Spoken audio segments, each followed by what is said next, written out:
Pourquoi les libellules ont le corps si long?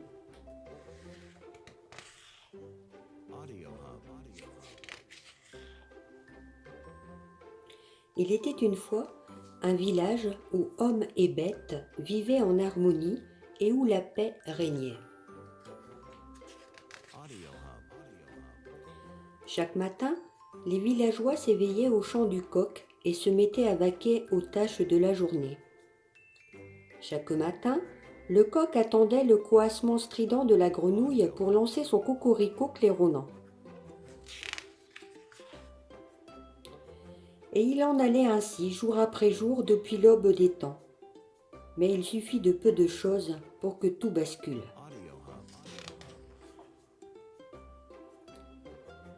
Un soir, alors que la nuit tombait, une jeune villageoise, qui n'avait pas terminé sa corvée, pila le manioc, tant et si vite, tant et si fort, qu'elle réveilla une grosse libellule. Furieuse, celle-ci se précipita sur la femme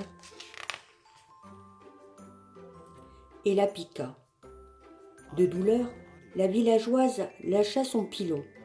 Le pilon renversa une grande cruche d'eau. L'eau coula dans le trou où dormait le python. Le python prit la fuite et bouscula la grenouille, qui de peur se mit à coasser.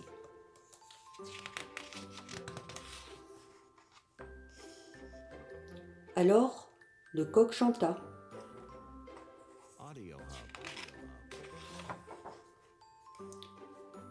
Et le village tout entier fut réveillé en pleine nuit.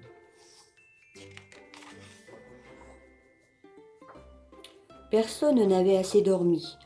La mauvaise humeur régnait. Des bagarres éclatèrent.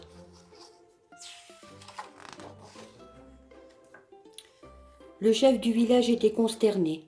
Jamais il n'avait connu un tel désordre.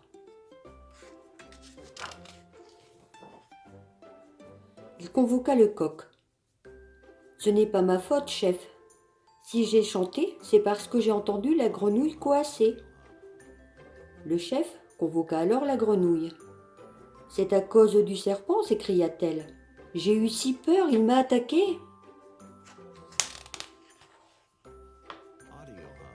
Interrogé, le python se défendit. « Jamais je n'attaquerai la grenouille.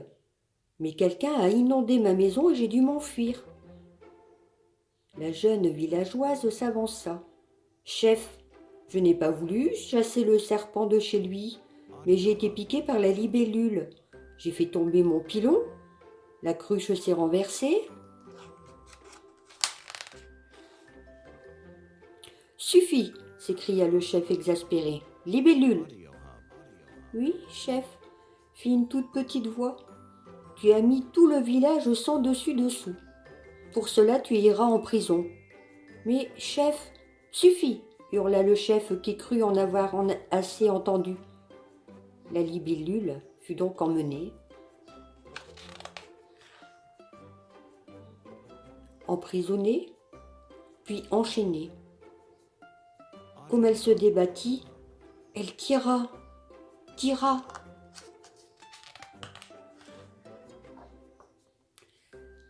tant et plus que tout son corps s'allongea.